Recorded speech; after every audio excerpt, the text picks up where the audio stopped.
Terrain beams come in a couple of different lengths. The most common lengths are 92 to 103 and 86 to 97.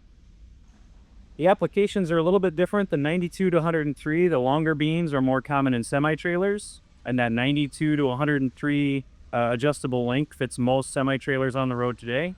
The shorter length, the 86 to 97, would be more common in a straight truck, cube van, millwork delivery truck, that sort of thing.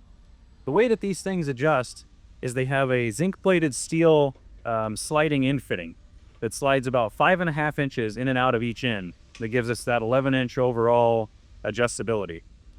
So the functionality, the working load limit is the same on both of these beams, but the length is different. To determine exactly which length is best for your application, simply measure the inside of the trailer or truck from side to side, and then use that length to determine which beam might be best for you.